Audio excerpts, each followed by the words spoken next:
Hey, welcome everybody. We're excited today to bring a national expert, Dr. Kenneth Murkowski. He's been in the field of chiropractic for decades, and he's been in the field of personal injury for just as many. He's testified all over the United States in many cases. He's lectured to over half of the state associations that exist out there on various subjects from HIPAA to personal injury to ICD-10 coding to compliance and a whole variety of other subjects, including diagnosis. He's also been the recipient as the Chiropractor of the Year for his state association up in Michigan on 2 different occasions. He's received multiple awards from other state associations, and he was chairman of the ICD-10 committee that represented ACA, ICA, where he had discussions with World Health Organization and United Nations. And so he has a vast array of experience. So we're lucky to have him. And I'm so thankful that, Ken, you've agreed to join us here and share your knowledge with the group and make available some of the resources that you have available, which I'll show towards the end here. But again, thanks for joining us. Well, it's my pleasure to be with you, and we go back a lot of years, and the work you're doing, plus your X-ray company and the Cairo site webinars are just super, and I sincerely hope that everyone really appreciates all your time and effort that you put into this, and the study that you did for the Journal of Clinical Medicine on X-ray. That study has become very valuable to me in my work when I do my testifying. So I want to congratulate you and everybody else that was done that study with you. So again, that was a great job you did. Hey, thanks. I appreciate that. Hey, and since you brought up the study, just to let you know, as well as all of our listeners, we have another study coming out here in the next 60 days. And this was a survey of over 500 some patients over the entire country and their perception of having x-rays taken on them and how they felt about it and the patient experience.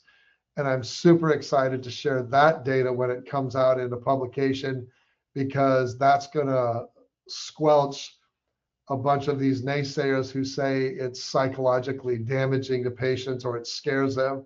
Not at all. Patients responded so much better when they had an explanation, a verbal explanation by the chiropractor going over the x-rays. But that's for another webinar. Okay. So today we're going to talk about personal injury, documentation, history taking, and how to prepare for a deposition and potentially even the courtroom itself. So with a whole variety of things we could talk about, I know you could fill us up for 12 hours, but we're going to break. We have a 2-part series going on here for about 60 to 90 minutes each. And so I thought what I would just start off with, Ken, is just a little general discussion. What do you see as the practice of the future for chiropractic? Where do you see us going? How prepared are we in this new landscape? Well, to me, and it's ironic you asked me this, I was just asked the same question in my last 2 interviews. To me, the practice of the future boils down to basically 2 things: Medicare and auto accidents. Those are the 2 things that are the practice of the future. Now, you've got over 30-some thousand people a day turning Medicare age. Now, they have excessive disposable income. And the 65 and 70-year-old people today are like the 45, 50-year-old people in reality. They love to travel and they love to do hiking and golf and pickleball and everything else. But the main thing they do is travel. So what does that eventually go to? That means they're traveling. And most of their travel is done with a motor vehicle or a motor home. So that Medicare patient, which are 30,000 a day, is basically having more and more motor vehicle accidents. So for me, the practice of the future, in my opinion, are Medicare patients, and they're having more and more motor vehicle accidents. So being aware of such things as pre-existing conditions, how to document that, all play a role in this, because they've had decades of pre-existing conditions, even though it may or may not have anything to do with the outcome, and how we document that is going to be very important because of how insurance companies and defense attorneys want to counteract any type of permanent injury or ongoing residuals as a result of their age. You want to share some thoughts on that? Yeah, well, what I try to do in my spinal concussion seminar is that's one of a very important portion of my spinal concussion seminar, because as you said, the insurance company and their attorneys are always trying to put or trick, I'll use that term, trick the treating doctor. They'll say, well, we know that the patient's been a patient of yours for some time. Now they've had this accident. Tell us what you can only work on from the auto accident as opposed to, what's there pre-existing. So what I've done, I've come up with the term called AAA. And AAA means that that person who's had that motor vehicle accident, even though they've been a patient for some time, is their injury, they have, I call it activation, aggravation, and acceleration. Now, the activation is what takes place when they're involved in the accident, of course, and the aggravation is not just the pre-existing. The aggravation, of course, is the new diagnosis, different levels of the subluxation complex, and then the acceleration. Probably many doctors are unaware that once you're having a traumatic sprain or strain, that's not two pathologies, that's one pathology. We can look at the research from Punjabi, White, Solomon, whatever. I've got over 800 medical bibliographies in my spinal concussion book, but that's brought up quite a lot, because basically what happens then is eventually that sprain strain on top of the vertebral subluxation complex always results in a severe arthritic condition later on. So that's where you have to be very careful in your documentation. So the one thing, again, we try to teach the doctors is that you're going to make 3 diagnoses. Your first one's called admitting, second one's called working, third one's called final or dismissal. That admitting diagnosis is good for the first to up to 6 weeks. So from day 1 for 6 weeks. In that 6-week period, you should be able to run any test that you need to make your confirmatory working diagnosis. Now that might be a CT scan, MRI, of course, all of your x-rays that you must take. I always tell the doctor, if it's a recent motor vehicle accident, you want a C-reactive protein lab test, because that shows inflammation and ligamentous damage. Once you have your working diagnosis, then you've got to start to go into not just the active care, but the passive care. And again, the important part there is when to start the rehab portion for the patient. And then that goes for the entire length of your treatment plan. And you're going to have short-term goals, long-term goals for your outcome assessment. And then eventually you're going to get to the point where you have to make a decision. Does that person have permanent spinal impairment? If it's yes, you're going to do your impairment rating. When in your records, it's important. It is extremely important to put key words in your records. For example, the patient is doing duties under duress. Now that is what we call a value driver, and that value driver helps the patient's attorney get them the benefits they're entitled to. The other thing is that loss of daily enjoyment and activities of daily living. Those 2 things are major value drivers. They have to be in your SOAP notes someplace. So again, don't forget duties under duress and loss of enjoyment of daily activities and activities of daily living. And there was so much in that 3-minute diatribe there. I'm going to back up a little bit and unpack some of that. There was great information in there for our people. So you mentioned, I'm going to go back to the start of it. You mentioned about the vertebral subluxation complex. So let's use the example of a Medicare patient. Okay. We're required, in order to treat Medicare, we have to document a diagnosis of subluxation. But now they're in a car accident, and now we have these 3 levels of diagnostic codes that we're going to be having at the beginning of care, the initial active care and the working diagnosis. Then after the first 6 weeks, an updated diagnosis, and then the final diagnosis. Talk to us just a little bit more about the kind of diagnosis and why sprain, strain, and whiplash aren't ideal, and how whiplash really isn't a diagnosis. Can you talk more about that? Sure. First of all, whiplash is not a diagnosis. It is a mechanism of injury.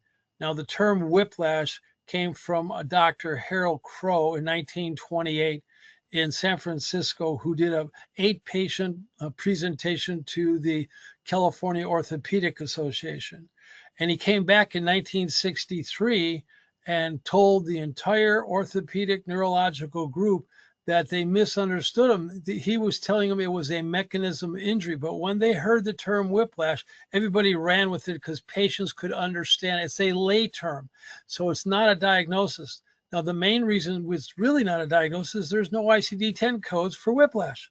So what we have now is spinal concussion.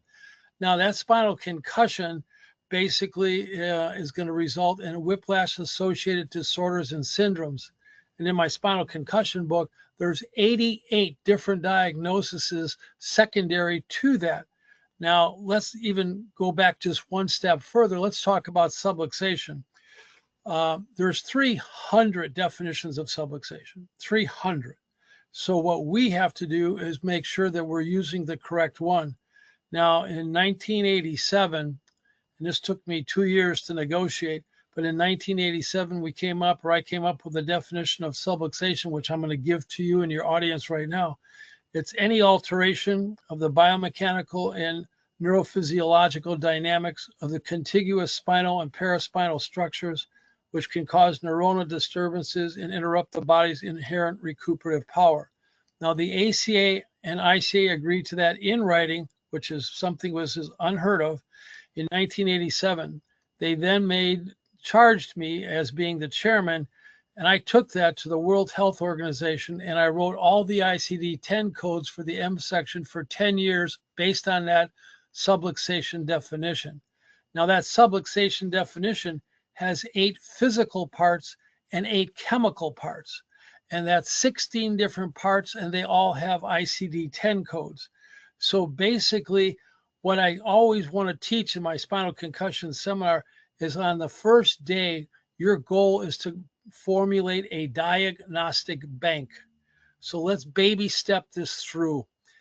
Most auto accident victims are going to require to take care of them full spine because of the 3-point harness and the damage, not just to the cervical, but because of the 3-point harness, the thoracic, lumbar, of course, the belting of the lower pelvic region with the sacrum. Probably the driver may be shifted in the car. If it's a passenger, the worst seat is the right front passenger side because they're going to be rotated. There's going to be more shearing.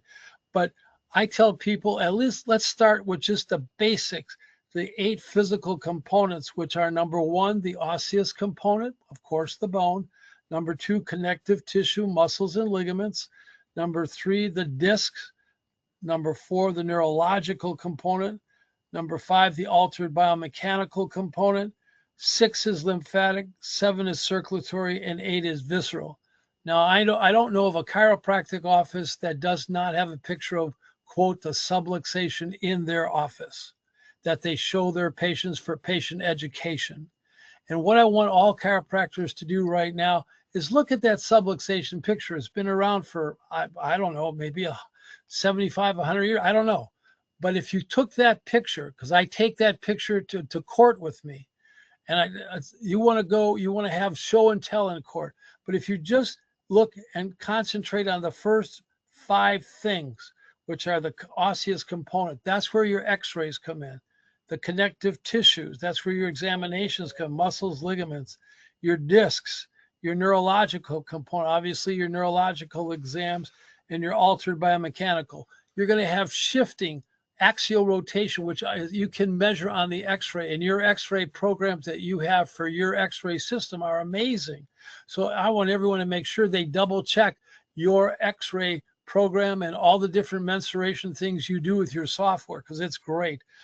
But again, the osseous, you got to x-ray. So people ask me all the time, what's the bare minimum number of x-rays? The bare minimum for an auto x-ray, I'm going to tell you, it's 18 x-rays.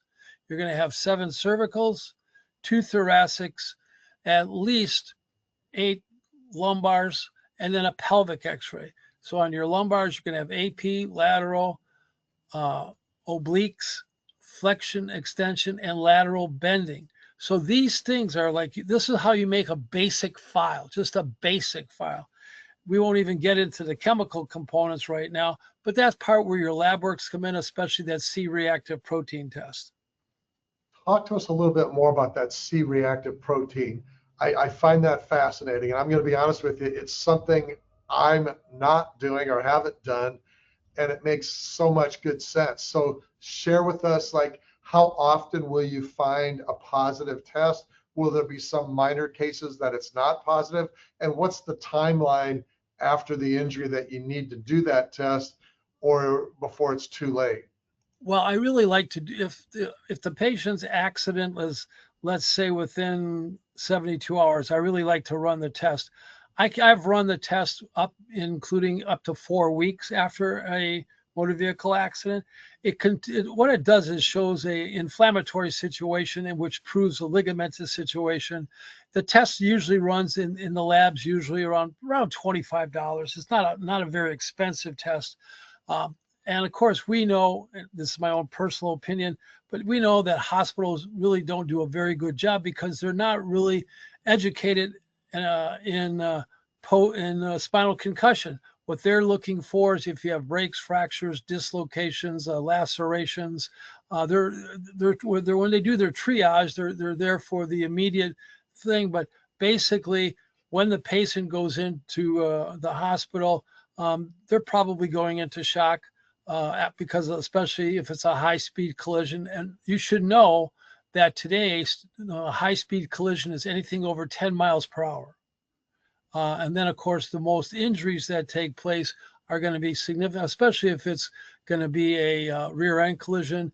We have to talk about what we call the laws of linear momentum and how that takes place. You have to know inertia and what takes place when you do ramping. And the vacuum phenomena, which is going to show up on your lateral cervical x-rays. So again, the laws of linear momentum and how that affects that. Inertia is the amount of force that is caused to move it. You're looking at G forces there. We know that a pilot will gray out about 6 G forces. In some of the auto accidents, you can have G forces that are higher than 4 or 5 Gs just from a simple accident. But people don't realize it.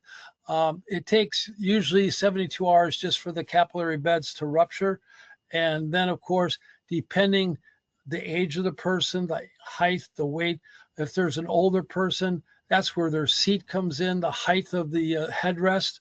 If it's an older person who has a lot of kyphosis, they may be 8 inches away from the headrest. And all of a sudden, they're impacted from a rear-end collision. And when a rear-end collision takes place, the front end of the car elevates and drops the lower end in a seat 2-3 inches, and that head's coming back.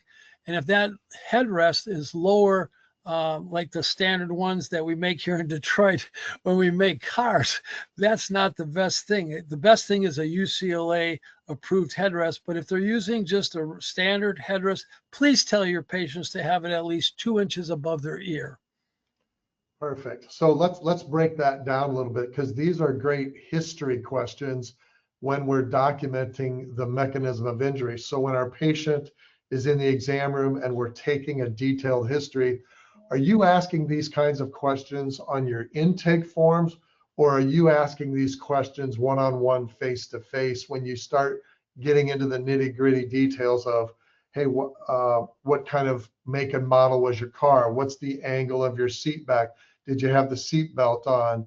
The height of the headrest, describe that. And then talk about how you ask these questions, meaning where or how much of it is on a questionnaire. And then number 2, are you taking pictures? Are you telling the patient to go take pictures? And do you put pictures of the automobile in your chart? Okay, let's go one by one. So first of all, when a patient comes in, one of the things that we require is that they bring a copy of the police report. And that police report goes with the first billing. Now, that police report is very valuable because basically it not only shows the accident, but it gives a little information about the type of car, the model of the car, though, sometimes, or you can look up the weight of the car. Now, the history form for a motor vehicle accident that takes place, that history form that we've developed, that we go over in the seminar, is very detailed. Not only that, we also get what we call a victim statement, a patient affidavit victim statement of how they were before. For example, the history form we use was like, how long were you in the car? Where were you going? What were the road conditions? Was the road slippery? I mean, we go into all that detail. Then we also have the patient, if possible, get pictures of the damaged vehicle. So all that goes into the file, the damaged vehicle pictures, the police report, then the patient's case history, which is called the victim statement. We go a very detailed case history. And then we also get, and of course, we use the oswestry form for the cervicals and the lumbars. But we make, very, very, very important. Now, not too long ago, I was subpoenaed to court, and I'll share a little, I call it my amusing story of court. I went to court. It was against, I believe it was, I can't remember, it was AAA or State Farm. Anyway, the opposing attorney came up to me and said, Dr. Murkowski, we had subpoenaed your file, and we don't find any exam forms in here. And I said, I have a copy of the subpoena here, and Your Honor, can I show it to you? And you always be polite. You're there to educate the judge, educate the jury. And so I said, Your Honor, this is a subpoena that I received, and it said they wanted the patient records and billing. So I gave them the patient daily records and the billing. It didn't say anything here about my exam department or my x-ray department or my rehab department or anything like that. See, what you have to learn is, if you look in the CPT code book, everything is by department. That's why the numbers change. The X-ray code numbers are in the 7,000 X-rays. Then you have your exams, which is like 99204, or then you have, of course, your rehab, which is different. Your adjustments, 9894241. So these are departments, just like in a hospital. So I said, Your Honor, this attorney didn't subpoena my departments. And I said, but I'm trying to be really nice and cooperative today, so I brought the videos of all my examinations. Well, they didn't know what to do. So the judge says, you have video? I said, absolutely, Your Honor. So he said, well, I have to see them. So does the jury. So when you videotape your exams, make sure you get the correct HIPAA requirements of records releasing, and you're showing the initial exam, and then you show your follow exam and your follow-up exam, because every 12 visits, you're going to do a reevaluation. Then basically, what's on that video? The patient's talking. Dr. Murkowski, I love you. Chiropractic is wonderful. I feel so much better. I still need more care. Who can take that out of a jury's mind? Not the opposing attorney. So those tape recording your video exams is extremely important, in my opinion, especially if it's a very, very large case where the car is totaled. Maybe I've had a patient in this evening. She was in an auto accident over 20 years ago, cut out of the car, jaws of life. And basically she was in the hospital for over 12 weeks, multiple surgeries.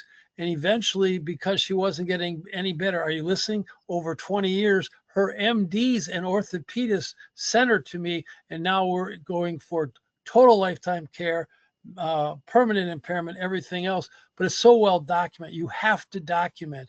And I break that word down, document, which means doc, you can't meant something later. You have to do it now. So it's not document, it's document. So you make sure you you meant what you say, and you say what you do, and you put it in your documentation. That's fantastic. When you do those videos, what kind of format are you doing that? Is it an actual video camera? Is it on a phone? Is it attached to a computer away? We've done both. We have a video camera, and we also have done it with a phone. Okay. And then we save those. And like I said, we will put those all together. And again, those are from our exam department. Now, the exam is very, very important. I've had numbers of cases that I've reviewed for different entities, and where the doctors said they've done range of motion, but there's no instrument. You have to have an instrument for range of motion. I mean, how do you do range of motion without a dual inclinometer? Or, for example, if you're going to do a neurological test, make sure you know how to do the test. So what we use here, and of course we show in the seminars, is we have these, I've developed these plastic charts with all the exams on. And what we do is you write the patient's name on it and you check what tests you're doing. And then basically, if you have to, when you go to court, because for a new doctor, sometimes it's very nerve-wracking to go to court and have the opposing counsel say, doctor, explain the Braggart's test, Goldwhite's test, Fabry-Patrick's test, and they're just shooting these tests at you rapidly and you're getting flustered. But if you have the test in your hand, so well, I brought these pictures of the tests, then it gives you a shield of protection and you can answer it and show the jury. I always like the jury to look at things. I call it show and tell. So when I go to court, I'll take a picture of the subluxation. I'll take a picture of the skeletal system, the muscular system, the nervous system. I want them to do. I also take handouts and I ask the judge if I can give them a handout, every juror a handout, because then they can take that for the deliberation room. Has the attorney for the patient ever taken the lead where you might give these handouts to the attorney, then the attorney asks the judge, or you as the witness, you turn and ask the judge? What's more effective? Well, it actually depends on the case and how good the attorney is. So it's extremely important to educate the attorney. You know, I have a lot of jokes about attorneys. I tell a lot of jokes in my seminars, like, how do you know when an attorney's lying? His lips are moving. How do you get an attorney out of a tree? You cut the rope. You know, how do you know when it's cold outside? The attorney's hands are in his pockets.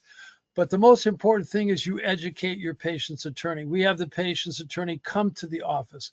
We want the attorney to see our office, our facilities, our exam room, our x-ray room, our traction room, our rehab room. We want them to see what the patient goes through in account. We had one particular case against State Farm where they literally, it was a double impact case, older lady, I think she was about 68 years old, double impact. She was down in bed for 3 months, blinding headaches, couldn't use her arms, couldn't use her legs. They finally sent her to me. And the insurance company tracked her to and from my office. They had a detective following her every day. They timed how long she was in the office. They went to her house. They tried to take pictures of her through her windows. I mean, insurance companies are not, you know, they do these things. And you have to understand, when you're taking cases like this will take place. So you want to document your times on every other therapy. They literally timed her in my office. They followed her to and from my office. And that's happened more than once. So I'll just tell you, be prepared for that. So two things you brought up there that I'd like to dive a little deeper on. One is the documentation of the orthopedic or neurological tests. You talked about bringing perhaps a picture, and I'm going to assume it's an 8.5 by 11 unless you're making it larger. So let's say we're doing Sperling's test to show some neurological compression.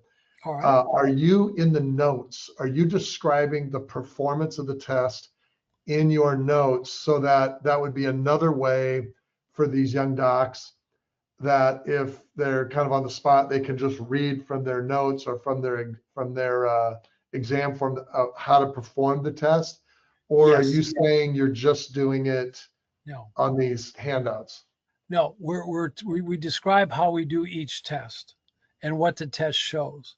The other thing is, so many doctors, again, only because they don't know. I guess they don't teach all this in school at all. But one of the things I tell them, when you make a patient file, it's not just what you do to the patient. What you want to put into the file is that if you are relying on some article or, for example, I put into the file the study from the Journal of Clinical Medicine on the x-rays. I'll put all these different articles in the patient file. Why? because when that file's subpoenaed, you then have an opportunity to talk about it in the deposition and trial. So the more supporting documentation, that's why in the spinal concussion book, I put a bibliography of all the books, and every part of the spinal concussion has a bibliography number, so you can refer to that and add that to the patient's file. That way it gives you more shields of protection. Remember, everything in the file, every piece of paper, everything you have is like a brick. The more bricks you have, the bigger the wall. The bigger the wall, the less the insurance companies can penetrate the wall. I love that. So in our chirocyte ligament injury report for AMSI, we have a reference page that is part of the report with 24 different references, all the way from the AMA guides to other scientific literature that's been published, documenting that the anterolisthesis or retrolisthesis on a flexion extension x-ray is indicative of a ligament injury. And so my suggestion to the listeners is, if you are going to put a study in the chart, or you're going to use references as a part of your report, make sure you know what each of those studies is about. Be familiar with those studies. So even if you just had a simple paragraph of what the study is about that you might review the night before you go to the deposition or whatever, that way you're prepared when the attorney asks you, that you can comment on those. Any thoughts? The one thing that I want to again impress upon your audience is that education of the attorney is extremely important. Not only do they come to the office to look at everything, 2 weeks, I require 2 weeks prior to the deposition, we have a conference. And in that conference, I will tell them the questions I would like them to ask me. And I usually give them about 100 questions. And basically, I'll say, this is what. And then, the thing is, if you don't like a question, change the question in the deposition. So if the opposing attorney asks you a question, I normally say, I'm not sure I understanding. Do you mean this? And as soon as they say yes, then I give them my answer. So if you don't like the question, change the question. The other thing that takes place is that sometimes you'll have cases that have visits. I mean, I've taken care of people for, obviously, let's say that the patient's on an expressway and they're going 70 miles an hour and they roll the car 7 times, they get shot out of the windshield. You're looking that you're going to take care of that patient for probably, based on, of course, the exams and the x-rays, but probably at least a year or more. So this is a trick. So what takes place is that the insurance attorney goes, well, I want to go through every visit with you, yada, yada, yada. So I don't ever let the attorneys ask me. I tell the patient's attorney, I know that the opposing attorney is probably going to ask that. So before he or she does, I want you to ask me, Dr. Murkowski, without wasting the court's time, could you give me a summary of all your visits and show me the progress reports that the patient did and how the patient's doing? So you take the negative questions away, replace them with positive questions, and prepare them. That way, everybody's happier. That is a killer piece of advice. I've had that happen to me in a courtroom where, on multiple occasions, where the opposing attorney started going through every single visit. And after, the 12th visit, you're kind of like, is this for real? Are you serious? And what they're also trying to do is show that nothing's changing. They're trying to imply that nothing's changing, or they're trying to imply that recovery is slow. So it's another reason why your daily visit SOAP notes, your documentation, is important to be customized to that visit, and that doctors don't fall into a trap of just cutting and pasting or replicating the prior visit's note. I mean, it's okay, of course, that a few visits in a row are similar. That's normal. But if you've got 3 weeks of very little change in your notes before you lead up to the progress exam, that's a big red flag. Can you talk about that? Well, I'm sort of going to disagree with you a little. Okay, Not that I, that's good. That's good. Let's because have it. I really like, but I have to disagree a little. The federal government and insurance companies like Aetna, Cigna, Progressive have come up with a new term. Actually, the federal government has come up with this term when they're doing Medicare audits. It's called note bloat.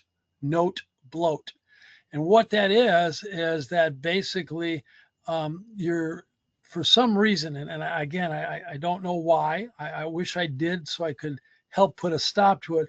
But so many doctors think that they have a EHR system and that's the be all end all, which it is not. Your EHR system is never going to protect you in a malpractice case for sure. And it definitely is going to cause a problem with you for a motor vehicle accident because so many doctors just hit those little buttons and it's salt, cut, paste, and drag, salt, cut, paste, and drag. Every visit is an individual encounter and you have to do ENM, evaluate and manage the patient. That's why we have evaluation and management codes. And that individual encounter, I don't care if you're seeing them every day for the first 2 weeks, it doesn't matter. Every visit is an individual encounter, has to have its own primary note that stands alone by itself. So that doctor-patient conversation, those instructions to the patient, how the patient's doing. Now, one of the things you brought up when you were in court where that attorney was having to go through every visit, the other reasons attorneys do that, and I've been dealing with attorney for many decades. I know a lot of their tricks. And what they're trying to do is that shows what you have, what we call mercenary motive, because you're having more visits. They're not interested in the healing. They're not interested in the patient. They just want to try to discredit you. So you want to take that away from them. You know, when they start doing the visit thing, you just say, well, you know, that's why we when we do the seminars, well, you know, obviously if you break your arm, it may only take, 2 seconds to break an arm, but it's going to take at least 8 weeks for the calcium to be deposited in the Haverson canal system. You're going to have a pre and post x-ray of the arm and all that, but that's just a broken arm.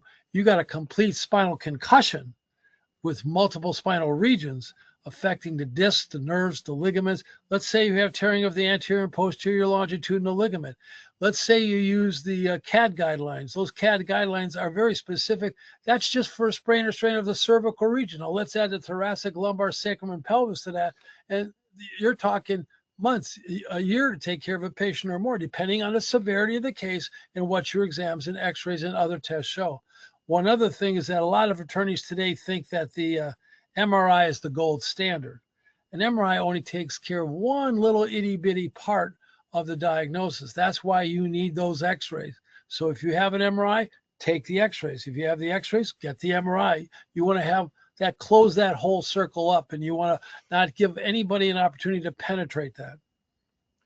So let's talk a little bit about ordering an MRI. Is there a certain statistic that you have found, either from your personal experience or if there is anything in the literature, on the percentage of patients where an MRI is needed in a certain rear end auto collision? Obviously, I know it depends on symptomatology, whether we're thinking spinal cord, brain, radiculopathy involving disc. Just talk to me a little bit about the timing of when you order that MRI. Okay. Well, again, remember what I said earlier, 3 diagnoses, admitting from the first day for 6 weeks. So that 6-week period is very important for that. But let's go back one baby step backwards, if you don't mind. A lot of times doctors say that they sent a patient for MRI. They referred the patient for an MRI and the patient never came back. Why? Because you referred the patient. And when you refer a patient, you relinquish your control of the patient. That's how the medical doctors look at it. Now, you don't want to refer the patient for an MRI. What you want to do is you want to send them for a consult with a report. Consult is to keep, refers to relinquish.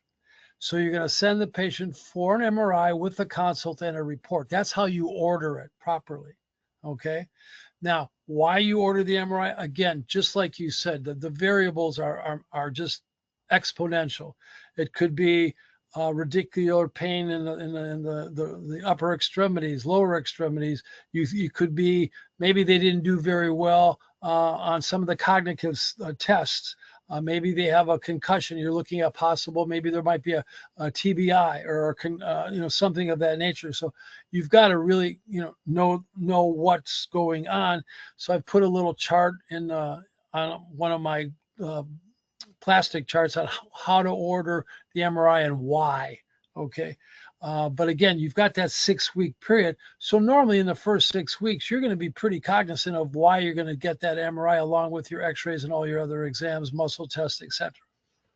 So let's talk a little bit about how an opposing attorney, because they put so much value on an MRI, and let's say the findings on the MRI are not significant, even though we might have on flexion extension x-rays, we might have, a positive AMSI finding, yet on the MRI, which doesn't qualify for determining AMSI, but the MRI, because they talk about it being soft tissue, I've seen opposing attorneys try to say, well, the radiologist didn't say there was a ligament tear on the MRI, yet you're saying, Dr.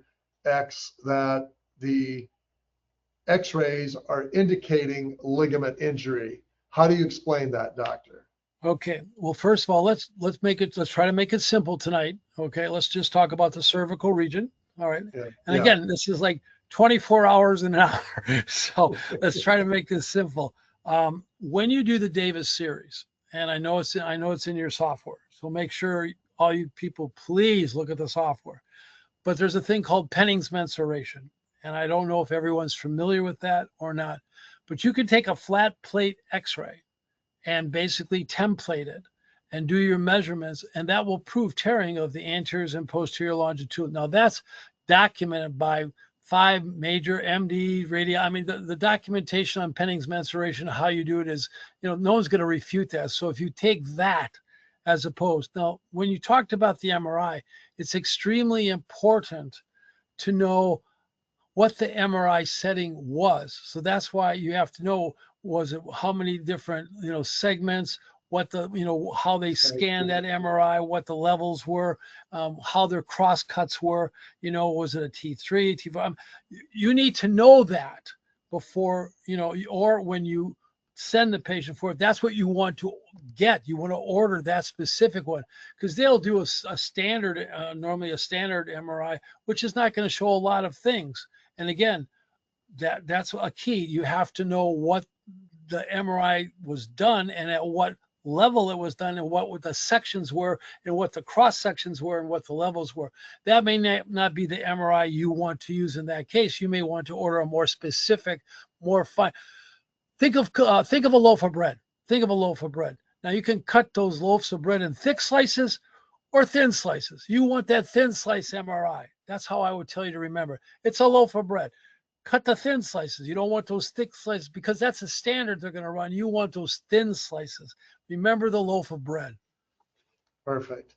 So as the patient progresses along in the examination, in the history, what other key elements in the history? What I'd like to do is try to, in this first section here, I'd like to try and wrap the history up before we kind of move on to deposition preparation. But can you talk to us a little bit more about other factors? We've talked quite a bit about mechanism of injury, but let's talk a little bit more about like pre-existing conditions in the history and other records requests or reviews to better prepare. Well, again, when you have pre-existing, the one thing I urge everyone, and I guess I pound this really hard in my seminar, the first thing, especially if it's a brand new patient, you've never seen them, is you want that patient to sign a records release. So let's say they sign a records release and you're going to send out 8 different records releases. You're going to go to the PCP, their orthopedist, their internist, their neurologist, maybe their I don't care who it is, but send out all the records release. Now, I call this in my seminar, turning the magic prism. Now, most of the time, you're going to get records back. which you want in the patient file that you reviewed them. But let's go to the deposition. So the opposing attorney for the insurance company is going to say something like this. They're going to say, Dr. Murkowski, like, did you know that this patient had this prior to the accident, or this prior to the accident, or this, or they were seeing their PCP and they were going to their orthopedist for this? And I go, well, I either have to say, yes, I did know, or no, I didn't know. But if I did know, I want to say, well, yes, we on the first, after the first visit, we sent out 8 records releases. Unfortunately, only 5 medical doctors responded. So they obviously care about their patient. And there's 3 of them that obviously didn't care about their patient, that didn't respond to us. Why don't you just take it up with them in their deposition? What's your next question? That's my answer. And how has that gone over? Pretty good, because then what do they do with that? I can prove I sent out the records releases. I can show them the 5 doctors that responded and the 3 that didn't. I'll say, take it up with them with their deposition. I'm very cut and dried in a deposition. Remember one thing, a deposition is a fishing expedition. They're there to probe how tough you are, where there's any holes in your records or your system. They're there to see if they can rattle you. Never take anything personal at a deposition. It's a fishing expedition. Now, a trial is different. A trial is a street fight. Now, when you go to trial, it's a street fight. So you're going to take everything with you. You're going to take your records, your x-rays, the spine, the pictures of everything you can, your handouts. You want to educate the judge, educate your jury. So even how you dress for trial, we go into how you do the deposition. So again, remember, just simply, a deposition is a fishing expedition. Take nothing personal. Be prepared. Educate the patient's attorney many ways. Give them questions that you want him or her to ask you. Trial is another thing. That's where you're going into the street fight. You're going there to educate the judge and the jury and to show them how important this is. And you've got all those things from the patient. Again, the patient signs a form every 12 visits, how they're doing with percentages. That's called a progress report. So all those things are important, not only for your records, but the deposition and the trial. I know you have a lot of forms that you have patients sign. You mentioned a couple. We'll be putting a list up to show our viewers some of the resources that you've made available or that they can reach out to you to obtain. But in regards to things like power of attorney or to protect your bill, and if it's the attorney that referred them to you, or let's say you're referring them to an attorney, at what point are you having patients sign these legal documents? And do you ever get resistance from patients to sign these types of forms? I've never had a patient ever question the forms we give them. The majority of the forms, I think they're going to sign at least 10 forms on the first visit. Okay. You brought up another interesting point, if I can digress for a moment. Yeah. You said, when I refer a patient to attorney, I don't do that because that's a legal issue. What I will do is tell the patient, you are, severely injured. I think you need legal counsel to protect your rights and your benefits. I can't tell you what attorney to see, but if you were to ask me who I would see, I would just give you 3 names and you pick one of the 3 if you're comfortable with it. So I'm not referring them. I say, if you were to ask me, I will give you 3 names. You choose or call someone of your choice. And that's the simplest way to protect yourself, but do it legally. That's great advice. So when you're doing a lien protection, to help protect yourself against certain attorneys who try to, want to cut your bill later, do you have certain forms that you use to protect you on that up front? And do you have difficulty getting attorneys to sign that lien? I know you have patients sign it, but what about attorneys? Well, what happens is that it's like a 1-2 punch. So we have the patient sign the lien. We'll forward that to the attorney. And then we'll also say, here's our lien. We want it returned, signed by you, along with a letter of protection. Now, prior to that, we have a form called Instructions to Counsel, which I've developed. And it's a form that the patient signs telling their attorney not to call me and try to negotiate my bill down or cut the bill. It's called instructions to counsel. And these forms and stuff are available at the seminar. They come in packets. We sell them in packets.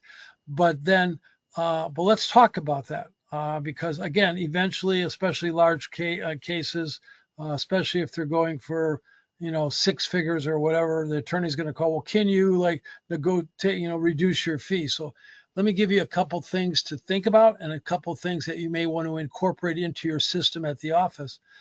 When an attorney calls you and says, hey, Dr. Murkowski, we can settle this bill if you reduce your bill by 20%. And I'll say, okay. And they'll say, can you do it? And I'll say, well, let's discuss this. Let's say, I'll consider it if the following conditions are met. I didn't say I would. I said I would consider it if the following conditions are met.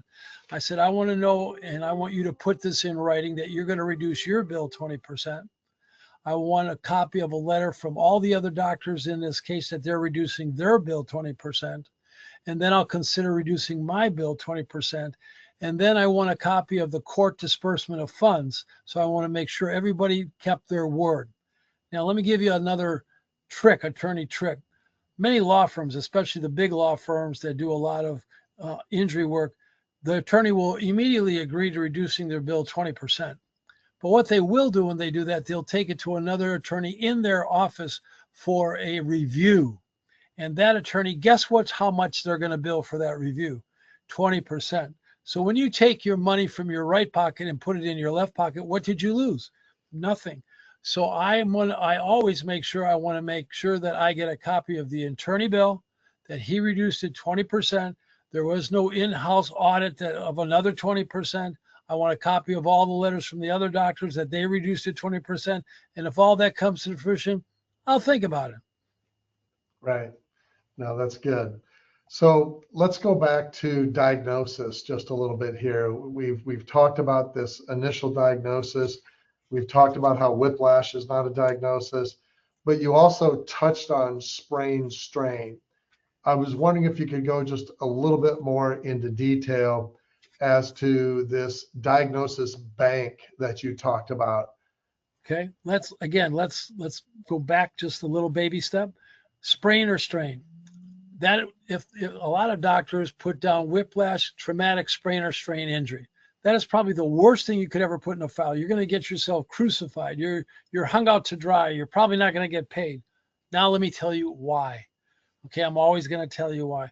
Sprain or strain is what they call common domain diagnostic terminology. And we all know that sprains or strains are classified into 3 classifications: mild, moderate, and severe. Well, if a sprain or strain is mild, you don't touch the patient. That's a self-healing situation. If the sprain or strain is severe, that means all strands are torn. That's a surgical intervention. So your diagnosis better put the word, if you're going to use sprain or strain, which I like, I put in my diagnosis, sprain, strain, but grade them 1, 2, 3, or 4. And normally, in my cases, for the types of patients I see, it's going to be sprain, strain, grade 3, maybe a grade 4. Now, what you need to know is if you just put traumatic whiplash, traumatic sprain or strain, again, I said common domain diagnosis. That's what common domain means. That means any IME doctor, any orthopod, any MD, any physical therapist can testify on that portion of your diagnosis. So you want to couch that. You want to protect that sprain or strain diagnosis by putting it as part of your complete diagnostic bank.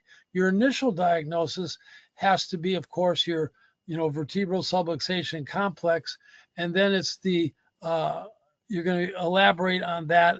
And again, everything depends on the patient, the height, the weight, the nature of the injury, the mechanism of injury. Was it a front end collision, a rear end collision, a T-bone collision? There's so many different variables which we go over.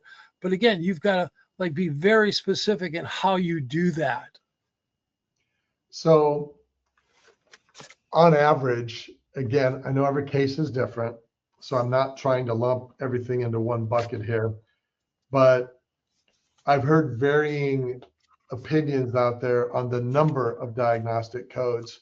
I know that the 1500 claim form has 12 slots for diagnosis codes, but that doesn't limit the DC to that. On the other hand, I've heard other doctors say, well, your notes might have a certain number of diagnosis codes, but the claim form only has your primary ones. So can you talk a little bit more about the number of codes and what's on the claim form versus what's in the notes? Sure. Um, Again, earlier I said there was a couple key phrases that are value drivers: duties under duress and loss of enjoyment and ADLs. In your notes, I would also like you to add this thing. It's called, and listen carefully. It's called pathoneurobiomechanical lesion. Pathoneurobiomechanical lesion. Now that's basically from spinal concussion that resulted in a pathoneurobiomechanical lesion, which then resulted into the whiplash associated disorder syndromes and subluxations. And then you go into the components. Now, what takes place is what I like to have everyone learn is to make a diagnostic bank. Let's baby step it. You're going to take care of a person full spine, cervical, thoracic, lumbar, sacrum, pelvis, 5 regions, okay? 98942. What again, I try to have every doctor learn that at least try to diagnose 5 of the 8 physical components per region. So if we have 5 regions, times 5 times 5 is 25. Then you build on that your sprain, your strain, your disc, your nerve, your radiculopathy. So when you're done, my goal on day one, this is my goal on day one, I like to have at least 35 ICD codes in the patient file.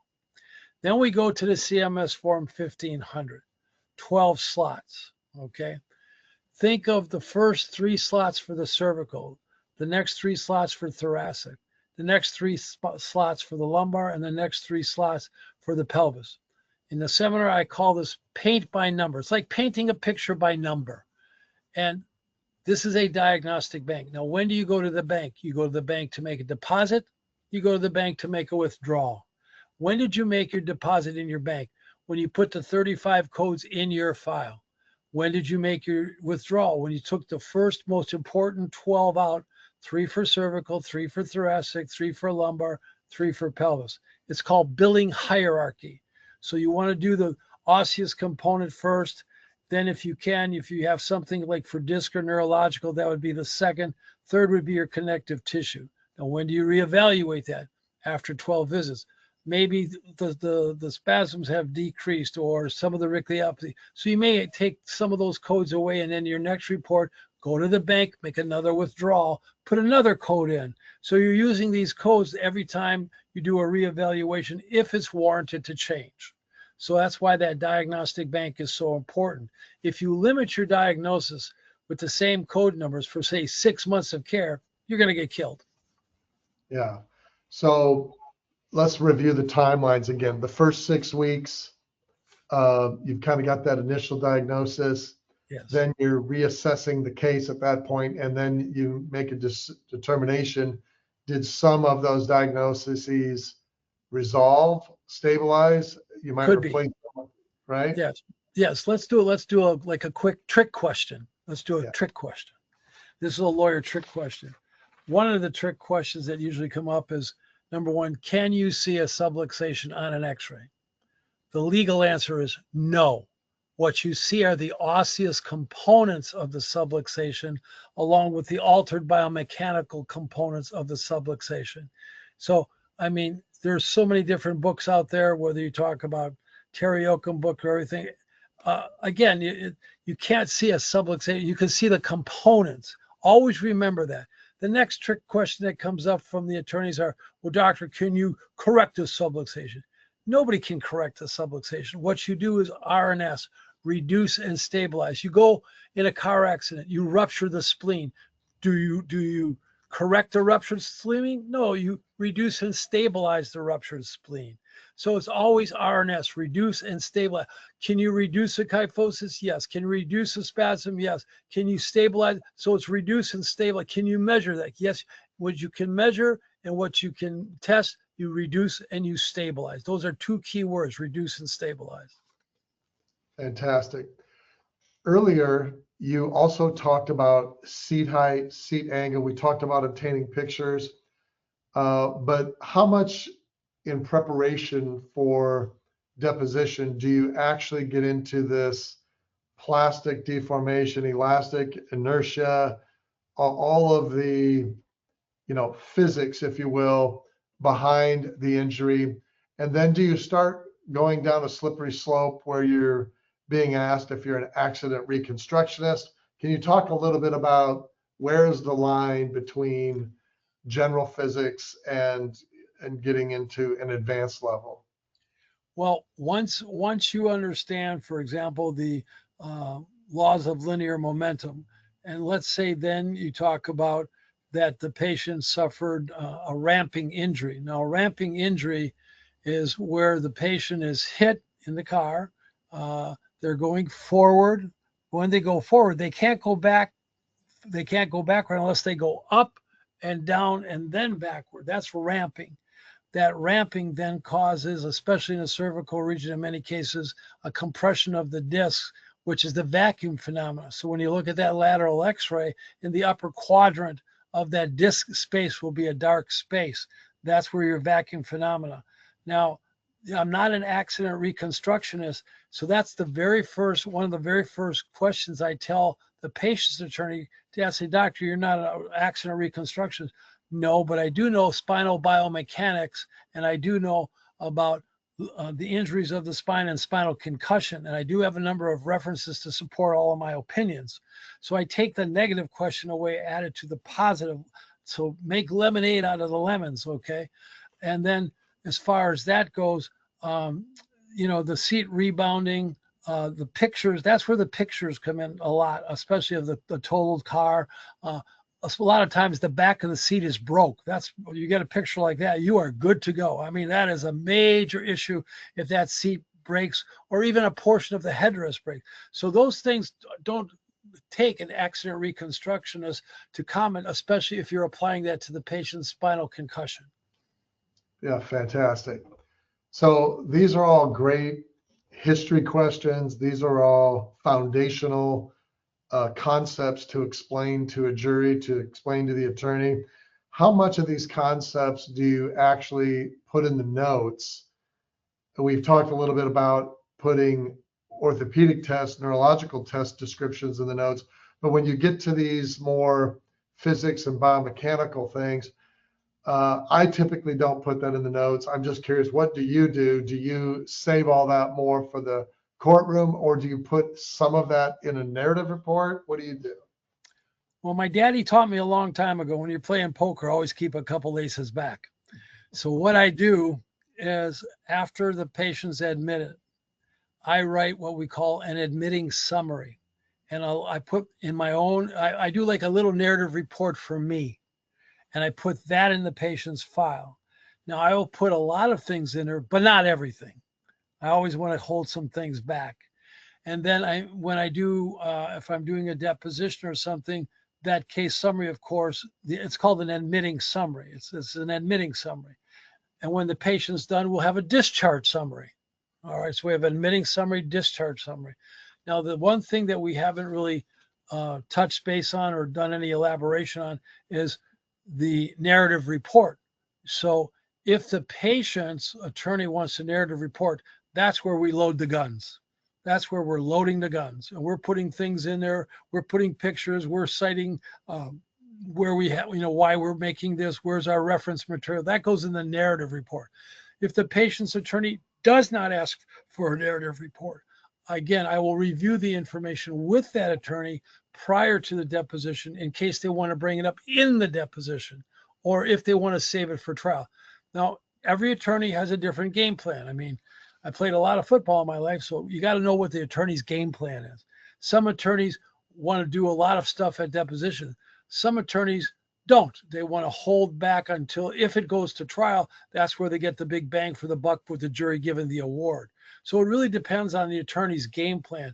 But that admitting summary and that discharge summary, you can do.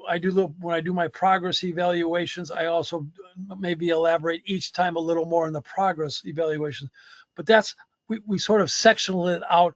Like I said, we're just giving them little tidbits here and here and here, but I'm not going to give them everything. Yeah. So when you put these admitting and discharge summaries together, or even the request for a narrative report. Typically, that narrative report is towards the end of care as they're preparing, even though I've had some attorneys ask for a report even just 2 months after the initiation of care, because they want to know where things stand. And putting these reports together can take some time. Sure. So for our viewers who are younger, newer to the PI arena out there, let's just be upfront with them and tell them, hey, look, here's how long it can take to put these reports together. But if you are requested, you can bill for that. Can you talk a little bit about, you've been doing this for decades, so you can spit out a report pretty quickly, but it still takes time. I mean, Sure. I recall spending a few hours putting a detailed narrative report together. Some reports were 12 pages long, some were 3 to 4 pages long. And you hear different things on, are they actually going to read a 12-page report? But on these complex cases, when you had all kinds of testing, rehab, detailed mechanism of injury, what's your advice on the right length, the right amount of time? Yeah. The narrative report really depends on the injury to the patient. I mean, if you're going to take care of a patient only, like, let's say, for 180 days, that might be a 4-page report. If you're going to take care of a patient for, say, 18 months, I've had patients where they've been severely injured. That might be a 20-page report. So they vary. I mean, everything is based on the needs of the patient and what you find. I had one particular case that I did, State Farm, and it was a lady patient. She was over 300 pounds, sitting in the back of a taxi cab going down the interstate when the wheels of the taxi cab came off, and the cab flipped. Now, this is a 300-pound woman in the back seat of a cab, not seat belted, because there's no seat belt for a 300-pound woman in the back of it. And the cab literally lost the rear wheels. They came off and went into a ditch and flipped, yada, yada, yada.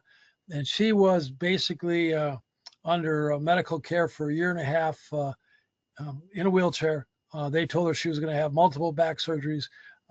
When she came to my office, it took me probably about almost 2 years to get her walking back to work, but I got her back to work. When we went to trial, that trial lasted, I think it was like 3 days, but the reward was pretty good. The check that I received for all my care was very healthy. It was a 6-figure check. I like those. But again, everything has to be documented, mechanism of injury, all your tests, getting her previous records on all the things that didn't work for her. In other words, the rehab, the physical therapy, the steroid injections, the epidurals, all those things. Those things are important. That's why you send out that records with, here's all the things that didn't work for the patient. That's why chiropractic did work for the patient. So again, those are important things. So in the narrative report, are you ever discussing a gap in care where, let's say, for some reason, the patient kind of stopped coming in for a 2-week window, 3-week window? They might have had a good reason. Even if it was a good reason, I've seen opposing attorneys try to say, well, that's part of the reason. There's lingering symptomatology or residuals. Do you see that much in your experience? I'm going to say yes. That was an excellent question. That really was. Let's say the patient didn't come in for 2 weeks. We'll use your time frame. Well, you want to document why. In other words, like, I've had patients like, well, I didn't have a car for 2 weeks. My mother was in the hospital for 2 weeks. I mean, you want to document why.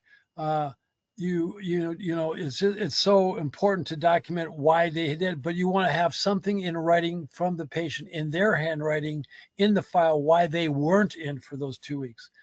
The other thing, while I think of it, I hope we have time, is that so many doctors give patients off work. And that also is a big thing that comes up. So just remember one thing. If you give a patient off work, and again, please write this down. make sure you have an official job description from their employer. Mhm. How could you take somebody off work or send them back to work and not know what they do for work? Now, if you're going to return a patient to work with restrictions, again, how do you return a person back to work with and not know what they do? So that official job description is extremely important. But let's just say, for the sake of discussion, you call the patient's employer, you call the human resource department, and they say, we don't have a official job description. What do you do? Relatively simple. Here's my answer. Again, please write it down. I would, or my staff would tell them, I'll be happy to mention that to Dr. Murkowski and the patient. The patient's coming in this afternoon. We're going to be calling OSHA.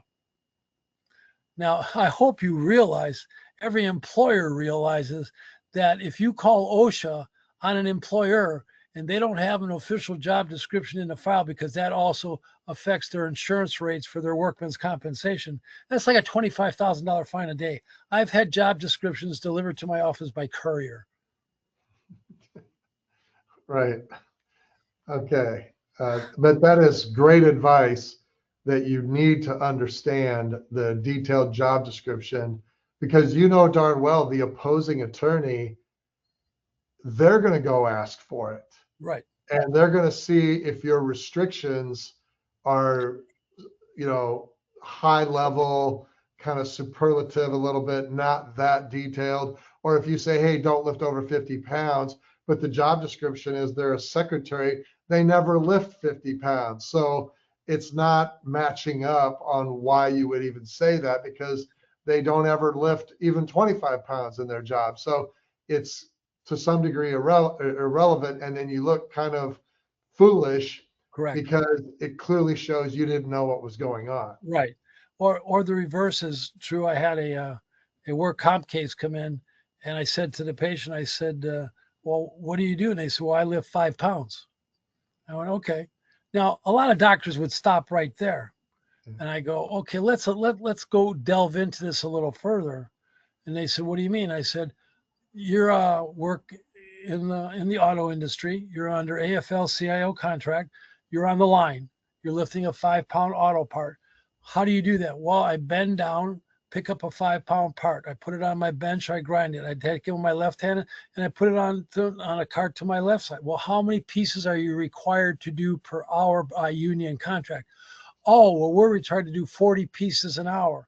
Well, that's 200 pounds times twice is 400 pounds in 1 hour. How many hours do you normally work? 8. Well, now we got 3,200 pounds. Okay.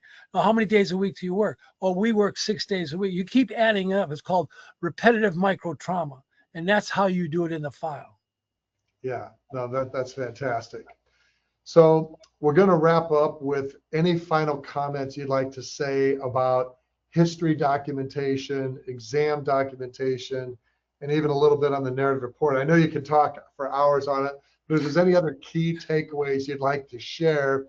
And then in our upcoming second session that we're going to talk a little bit more about deposition preparation, some of the attorney tricks, and then some of the resources that you have to help DCs be better prepared.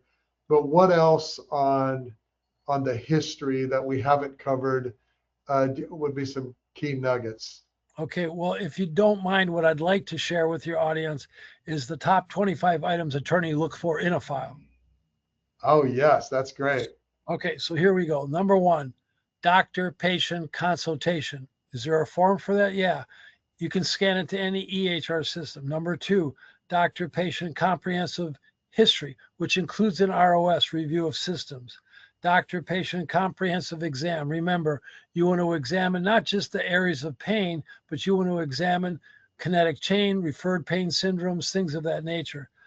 Number 4, doctor special exams. You might do an extremity exam. So many times doctors are adjusting extremities from auto accidents. The patient's arms were stiff, their legs were jammed into the brain. You better make sure you have an extremity exam form. You got to have an extremity exam form. Number 5, doctor x-ray orders. You want to make sure your x-ray orders are in the file, why you ordered those x-rays. Number 6, the doctor x-ray report. Number 7, doctor orders for special tests, labs, MRIs, CAT scans. 8, you're admitting patient diagnosis. Remember, admitting, you got to do that within the first, 6 weeks. Then the doctor written treatment, a written treatment plan, short-term, long-term goals. What is your plan? Where's your rehab come in? Number 10, the report of findings to the patient. Make sure that's in writing. Number 11, don't forget So, your. Dr. Mikowski, just expand on that last one just a little bit. The report of findings. Yes, what that you're can going to. be a big voluminous subject, because we have x-ray report of findings, we've got care plan report of findings. Talk just a little bit about that. Well, basically on your report of findings to the patient, you want to tell them exactly what you found in your exam, but make sure they understand how it applies to them personally, their daily life. Well, okay, Mary, this is what happened in the accident. This is why your cervical, and if you say cervical, just follow it up with a simple term. Your neck is so much limited rotating time, and explain it to them.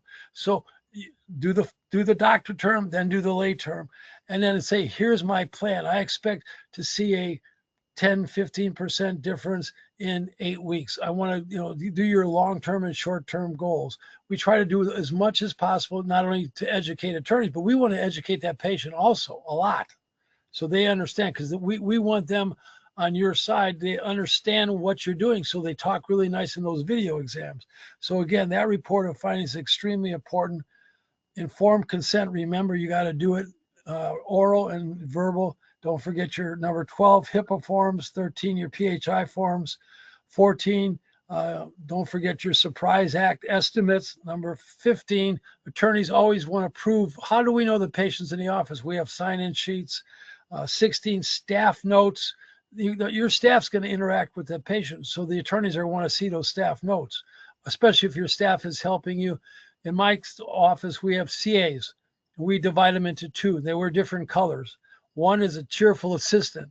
They wear the yellows and the pinks, and they're happy at the front desk. And then we have caring associates, and they're the ones that help putting the patients on traction, doing the therapy. So CAs are either cheerful assistants or caring associates, and we do them by colors. All right, it keeps it simple. We try to keep it simple. Then, of course, 18 are your SOAP notes. Remember, try to avoid salt, cut, paste, drag. No note bloat. Every visit is an individual encounter. Now, you can do anything you want with those macros. I don't care what EHR system you have the ability to add to the SOAP notes. Number 19 are any doctor-patient conversations or instructions. 20 is your doctor-patient recommendation for things to do at home, their home exercises. Maybe you're giving them some nutritional products for the ligament damage or the disc damage. Then, of course, 21, any other recommendations you have for their activities of daily life. Then you have their 23, any nutritional recommendations for tissue healing. 24, payment records. The attorneys always want all the payment records, your EOBs, how they're, what's paid, what's not paid. And then 25, make sure you get those records releases. Those are the 25 things all attorneys see when they subpoena a file. That's what opposing attorneys look for. That's a fantastic list. And I'm assuming this information is part of some of the resources that you make available, and we'll put up on the screen here some of those resources and how they can get in contact with you. I've had a chance to take a look at a number of your forms, and they're so helpful in, I think, reminding the doctor to do just what you shared, the top 25 things. And do you have your staff kind of checklist those 25 things, or do a chart review to make sure you didn't leave out something at some point in care? We have on the outside of the patient folder, which goes into the room on every visit. Okay, on the outside of the folder is not only a picture of the x-rays and my diagnosis, we have a checklist. Fantastic. So now you know what you're working on gathering, if it's already obtained or not. Right. The other thing too is, like I said, I don't care what the EHR system you have. Please understand, there's not one EHR system there today, in my opinion, that covers all your bases to protect you, the doctor, and the patient and their benefits. That's why every visit's an individual encounter. So any form that I have can be scanned into any system. You want to keep those personal notes. And like I said, my whole thing is the name of my company is Master Practice Counselors. We do individual concierge coaching. Like I come into your office, I literally redo your entire office. I'll tell you, here's where you're going to put the rehab room, what's going to be in your rehab room, how you're going to work the rehab room. Remember, active passive care. So we try to make this like it's going to be like so simple, but yet so effective. Dr. Wachowski, just talk a little bit more about that service. I find that very interesting because I know you provide lectures. I know you speak at state associations. I know you sell books and manuals and forms and packages, but you actually you do consulting, one-on-one consulting? Right, correct. Okay, and that might be online consulting or it might be physically at their facility, it sounds like. Could be normally it's both, because my first initial visit is I go in, I need to see what I'm working with. And then once that's done, we usually do online because it's simpler to do that way, like just like we're doing video, online. But I need to see, you may have an office system that's not really set up for good flow, or you don't really know. I mean, I've got doctors that try to jam care and rehab in one day. That's an error. That's an error in billing and an error in management. For example, patient care is like maybe, and I'm just saying how general, Monday, Wednesday, Friday. But what happens on Tuesdays and Thursdays and Saturdays? That's rehab. So you can't do that all in one day, because the opposing attorneys will go ballistic over that. So you have to be smart in how you, again, manage the patient. E&M, evaluate and manage, evaluate and manage. So you don't want to jam everything on one day. So especially if you're doing treatment on a patient and you're doing one or two therapies, you're not going to do therapy right after that either. Number one, the patient's body can't take it because they're injured, and you don't want to do it physiologically. It's just not good for the patient. So you want to know how to do that and what exercises to do for the rehab. So we have a system for that. Gotcha. And when it comes to care plans, you're documenting that care plan, you're going over with the patient. Do you give the patient written summaries of this necessarily? Or besides handouts, home exercises, you're giving patient information on maybe brochures, but are you actually giving them any kind of care plan in writing, or you're just verbalizing it? Do you have the patient sign anything that they agree with the care plan? We give them a treatment plan in writing. We also allow them to take pictures of their x-rays, and we say, take them home, show them to your friends. We want them to understand their damage. So when we show them the x-rays, I'll go, you got your cell phone? These are your x-rays. Take a picture. If you like them, put them in your Christmas cards. That's what I tell the patients. And just so you know, in our CoverSite software, we actually have a HIPAA compliant method to send the patient's x-rays to their phone or email. We scrub the PHI. And so if you did do any of the lines, like for the AMSI measurements that we talked earlier about, those could be on there. Or if you wanted to show a tilted pelvis of some, Sure. if that was present, then they can show those images to their loved ones or spouse. But Yes. That's great. Well, Dr. Wachowski, I want to thank you. I feel like this was jam-packed with so many takeaways. I hope our viewers have the opportunity to take good notes. We have some information on how you can reach out to Dr. Wachowski and take a look at his written materials or any of his consulting resources that he has available. But we'll go ahead and have part 2 of our interview with Dr. Wachowski being released very soon, where we go more into deposition and courtroom preparation. So Dr. Wachowski, thanks again for participating with us. We really appreciate it. My pleasure, and good luck to your audience. And just remember, the most important thing is protect chiropractic at all times. Fantastic. Thank you.